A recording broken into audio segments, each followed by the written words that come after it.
Oke. Assalamualaikum warahmatullahi wabarakatuh. Waalaikumsalam warahmatullahi wabarakatuh. Oke.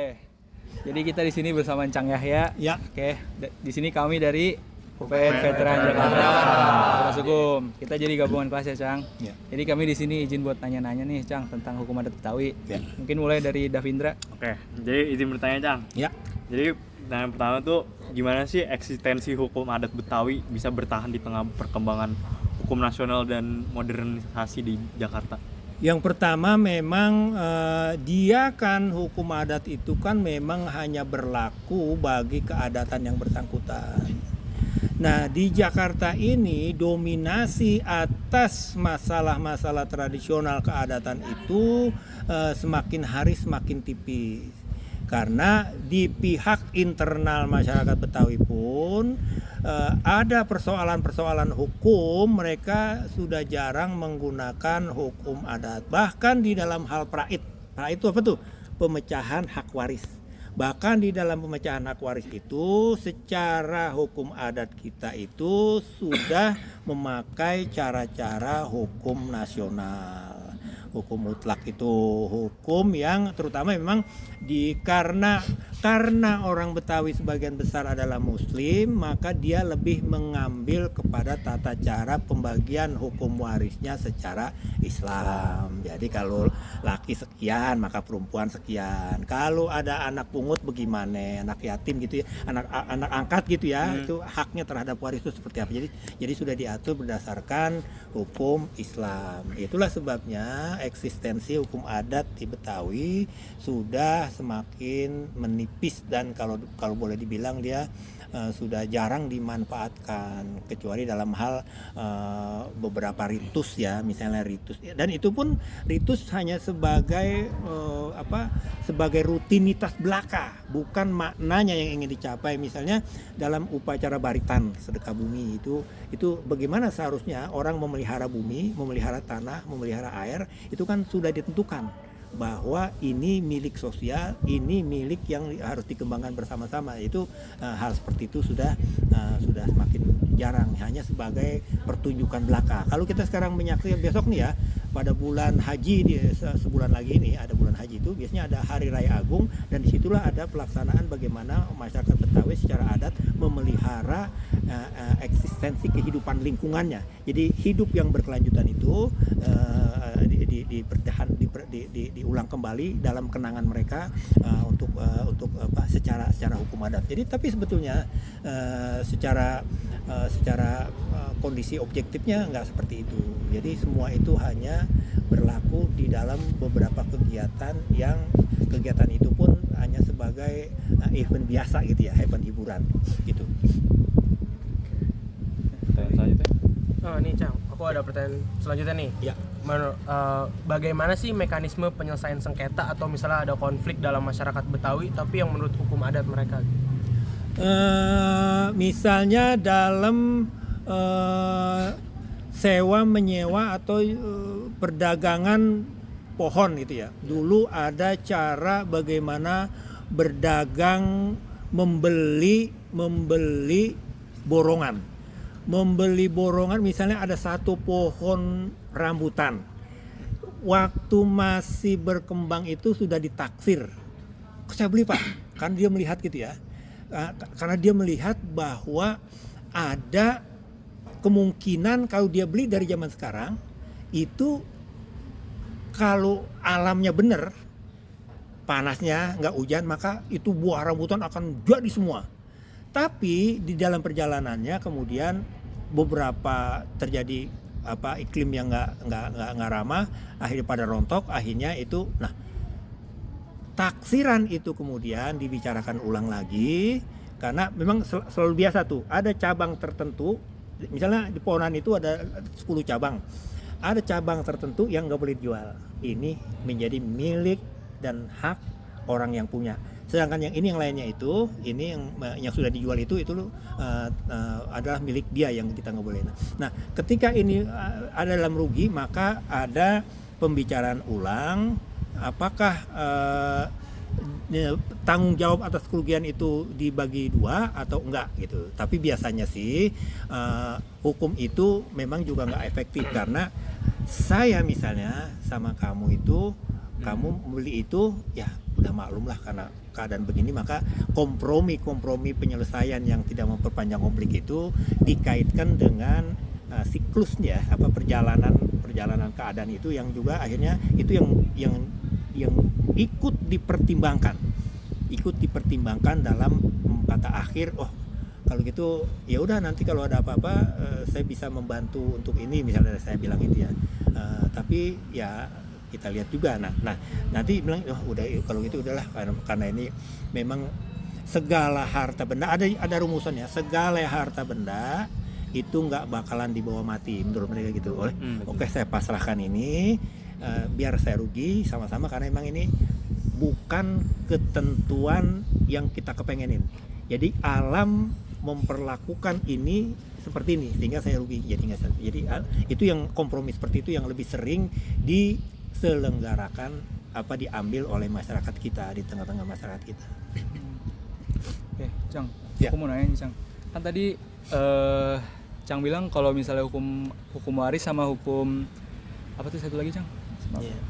Adat. Hukum waris sama hukum pernikahan. Yeah. Nah, itu kan dia kebanyakan adaptasi dari hukum Islam ya. Yeah. Nah, itu kalau ditarik sejarahnya itu dari kapan, Cang? Ya, tentu saja dari beberapa, saya akan membaca manuskrip ya. Manuskrip itu tulisan tangan yang menggunakan aksara Arab, bahasanya bahasa Melayu, yang di dalam ilmu bahasa itu disebut huruf Jawi ya, Jawi. Kalau Kawi kan itu bahasanya bahasa Jawa atau Sunda dengan aksara Arab. Ini Jawi. Jawi itu bahasa Melayu, Arab gundul kalau orang tua bilang dulu Arab gundul. Nah, di dalam manuskrip itu disebutkan manuskrip itu ditulis oleh Muhammad Baqir di akhir abad 19 tahun 1885-90-an gitu ya. Nah, itu beberapa mensarikan cerita tentang perkawinan dan keadatan hukum adat itu. Jadi misalnya dalam cerita yang ditulis oleh Muhammad Baqir itu misalnya hikayat merpati emas, merpati perak. Itu ada ketika ada pernikahan itu, jadi pernikahan itu dia adopsi dari cara pengetahuan dia secara Islam. Nah, oleh karena itu akhir abad itu. Tapi memang sebelumnya di dalam buku-buku lama, dalam buku-buku klasik itu memang dinyatakan bahwa ketika terjadi persebaran Islam yang masif di tanah Jawa ini, yang ketika itu abad ke-14-15 ya, pada zaman Wali Songo itu, maka sedikit demi sedikit pemahaman cara-cara hukum Islam itu dimasukkan dalam kebiasaan-kebiasaan masyarakat kita, dan pada masa itulah saya meyakini, mengasumsikan bahwa kita sudah terbiasa menggunakan cara-cara Islam dalam perkawinan, dan itu mengubah dari cara-cara adat yang memang mereka tinggalkan.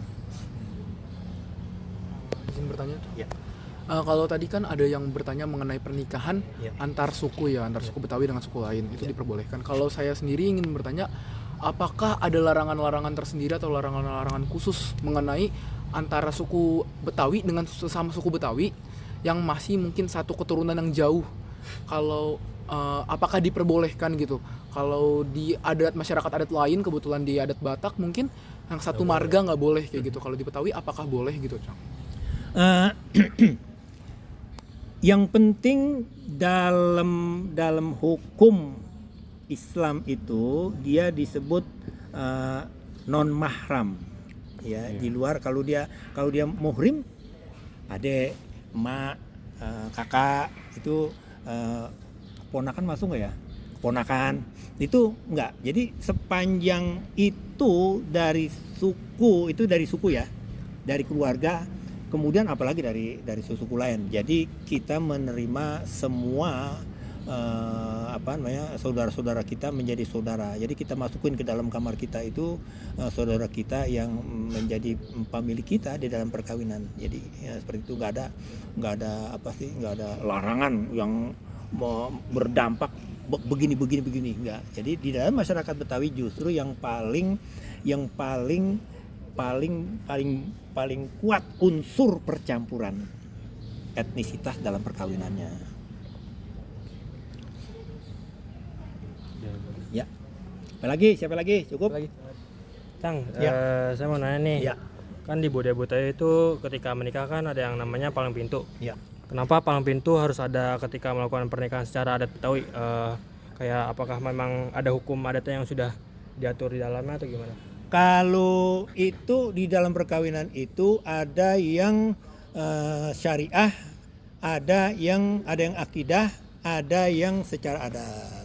Si palang pintu ini masuknya dalam adat, dan perangkat-perangkat semua yang ada di situ itu hanya adat ya. Palang pintu ada silat, ada pantun, ada baca sika, serah-serahan, roti buaya, ini itu hanya sifatnya adalah sifat keadatan. Jadi bukan sifat akidah. Jadi itu kalau kita mau secara sederhana itu bisa dihilangin. Misalnya karena saya hidup pas-pasan gitu ya, dan udah waktunya berjodoh dengan seseorang, dan kita kompromi antar keluarga, kita tentuin aja waktunya. Kita bahkan kawin nggak di rumah gitu ya, rumah kan pesta-pesta segala macam, kita pergi ke ke KUA, kita nikah di situ udah sesuai dengan tuntunan syariat aja. Ada saksi, ada wali, ada pengantin laki, ada pengantin perempuan, ada yang menikahkan. Itu jadi cukup seperti itu. Nah, sisanya yang tadi itu di palang pintu itu adalah kebiasaan-kebiasaan atau adat-adat. Mau nanya nih, Cang. Ya. Contoh-contoh upacara adat dalam hukum adat Betawi itu apa aja sih? Dia kan siklus kehidupan dan siklus alam. Siklus alam itu dia mengenal musim hujan, musim panas. Kemudian kalau dia menghitung untuk kehidupan dia sampai pada lebaran, maka di 3 bulan sebelumnya itu dia harus menanam apa? Ya siklus begitu ya. Jadi siklus alam. Nanti kalau sekarang kan pertanian itu panen itu udah sampai setahun 3 kali. Kalau dulu itu kan cuma setahun sekali, zaman dulu itu. Maka padinya itu padi cerai, padi macam-macam, padi yang memang ditanam cuma setahun. Nah itu siklus itu. Kemudian, nah di dalam siklus itu nanti mau pertanian itu dimulai dengan membuka lahan. Buka lahan, ditentuin, kemudian digelibag, diluku, digaruk, kemudian baru disiapkan benih. Habis dari benih maka ada upacara persiapan nandur. Jadi kan mau nanam padi nih, kita mau nandur tuh, kita itu ada persiapan. Nah, itu dengan dulu zaman Hindu itu kita namanya memohon kepada Dewi Sri, Dewi keberuntungan, Dewi Sri. Dewi Sri itu kita nanam padi. Nah itu apa syaratnya? Nanti ada bubur merah, bubur putih, ada lisong, ada telur, ada kopi pahit, kopi manis, ada air putih, ada susu, ada buah-buahan segala macam. Nanti ketika kita mau matun tuh membersihkan ya, menyiangi itu ada lagi upacara. Nanti ketika ada padi bunting itu padi yang pertama mau berbuah. Itu kan ada padi bunting itu ada upacara padi bunting. Nanti ketika mau udah kuning semua tuh padi mau masa panen, nanti ada ngarak penganten padi. Itu di situ. Jadi ada kita mencari buah padi yang saling berhadapan-hadapan ini. Jadi begitu. Nah, itu yang dipotong kemudian diarak. Nah, diarak itu nanti ada ondel-ondel, ada ini segala macam. Nah, itu dia diarak. Nah, itu dari situ kemudian ketika terjadi ada namanya ngederep itu habis itu ngederep ya. Habis ngederep ada upacara namanya ngegampung. Ngegampung itu membersihkan padi-padi akhir ya, dibersihin. Habis itu barulah ada meratakan sawah lagi, dan di situ kemudian ada upacara namanya pesta panen. Jadi dari situ aja pesta panen itu nanti ada musiknya mana? Pakai musik namanya musik sampyong. Permainannya apa? Permainannya ada permainan namanya ujungan. Tarinya apa? Ada tari uncul. Itu ada meriah main-main gitu. Nah itu dalam siklus nanam padi. Begitu juga tanam-tanaman yang lain, ketimun apa segala macam, ada cara-caranya. Nah itu siklus alam ya. Kemudian mau nanam di empang ikan juga seperti itu. Kemudian ada upacara ngubek empang. Terus kalau di dalam siklus hidup itu nanti bagaimana dia mau mulai kawin. Nanti dari kawin dia akan ada bunting 7 bulan. Dari 7 bulan nanti dia akan ada beranak. Beranak itu nanti ada, habis beranak itu ada upacara coplok puser. Kan ke puser kita ini ada puser bodong tuh ya. Bodong, tahu nggak bodong? Terus kemudian habis itu upacara nyapi. Upacara nyapi tuh. Jadi kamu nih kalau dulu kan netes sama mak tuh, netes sama mak. Kalau zaman sekarang kan mak tuh karena kerja dia nggak mau netein kita makan minum susu minum formula itu susu gitu. Nete sama mak ada nyapi. Habis ada nyapi ada upacara injak tanah.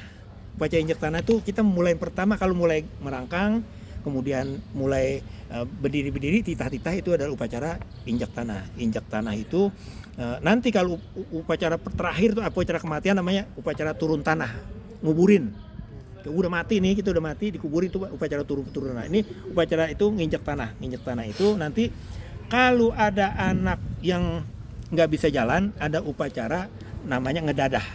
Ngedadah itu yang kakinya tuh anak lemah, yang napasnya payah, yang nggak bisa kencing, yang nggak jarang tumbuh tinggi, itu ada upacara ngedadah namanya, itu dikerjain sama dukun. Habis itu ada upacara sunat, ada upacara pergi mukim, ada upacara hatam Quran itu ya, ada upacara nanti balik lagi pada perkawinan, kemudian itu balik begitu. Jadi begitu dalam ritus-ritus masyarakat Betawi. Ritus yang tapi ritus yang tadi terkait dengan alam begitu. Bagaimana kalau gagal panen, itu juga ada ritusnya namanya ritus ngusir wabah. Salah satunya nanti menggunakan ada ondel-ondel dipakai di situ, karena itu salah satu fungsi ondel-ondel adalah mengusir wabah penyakit. Jadi begitu ritus dalam masyarakat, dan ada banyak lagi yang terkait dengan itu. Gitu. Lagi ya? Oke, mungkin penutupan boleh Kalincang kasih pantun. Pantunnya apa ya? Iya pantun pantun apa? Paling pantun yang tadi ya. Aduh. Yang tadi itu kan begini bunyinya, kupas kelapa jangan dibelah. Kalau dibelah tumpah airnya. Kalau ada kata dan ucapan yang salah, mohon kiranya dimaafin dan dimaklumi saya. Masih baik, Cang. Oke, sip.